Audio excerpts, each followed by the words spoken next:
Aloha everyone and welcome to another Tinker's Academy video. I'm your host Kay Elmer and this video is another installment in the video FAQ series called Welcome to LeelaQ, otherwise known as Leela Quantum Tech and Quantum Upgrade. So what we do is we pluck out frequently asked questions in the Telegram chat groups and either I answer them or Philip answers them, the owner-operator of Leela Quantum Tech. So in this particular video, Philip is addressing the question about etheric versus molecular frequencies as a support for whole body healing, and what's the difference between the two, and essentially, what works. So here we go. Let's hear what Philip has to say about the difference. All right, and then the other one here that kind of came up, someone was asking me, and it was kind of a good question I wanted to ask you, which was, I guess it's in the marketing description. So in the marketing description of Heal 360, and I'm sorry I didn't go back and verify what the words were being used, but just a question or clarification request because it implies the way that the wording implies that the Heal 360 is, quote, whole body healing, soul, emotions, all of that.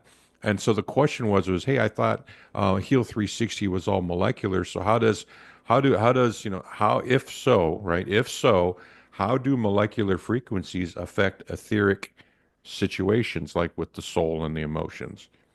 So, or is Yeah. it just purely molecular and the wording's weird?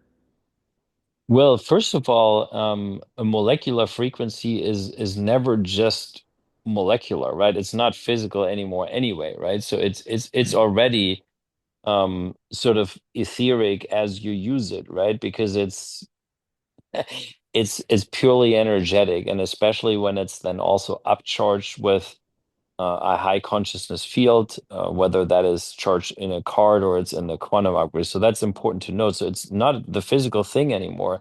It just came from something physical.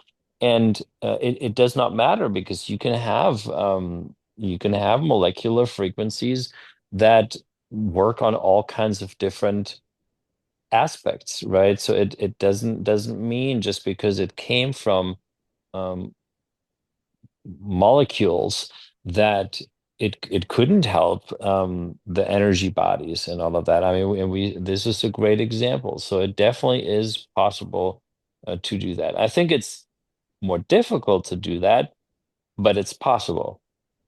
Okay, okay, yeah, that's a really good way of thinking about it. Because I was a little like, when I got asked the question, I was like, wow, that's a really good question. Because I was thinking molecular was physical, etheric was etheric, And right?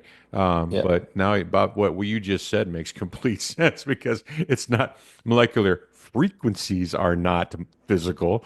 So yeah, you would definitely have etheric effects from frequencies. So in okay, addition, yeah, also yeah, okay, it's that also makes not sense. even true that it's 100% molecular because there's also an additional etheric part in it, right? So Yeah. the benzene gas, neutralization, for example, that is something that did not come from any physical molecular substance, as an example. Uh-huh. Okay. We added that later. If you remember, that was a frequency Right. contest, but we still You added that basically piece. added a couple pieces. Yeah. Okay. All right. No, that's cool. Okay, so that's really great. That's good to know. That's a really good way of looking at it. So,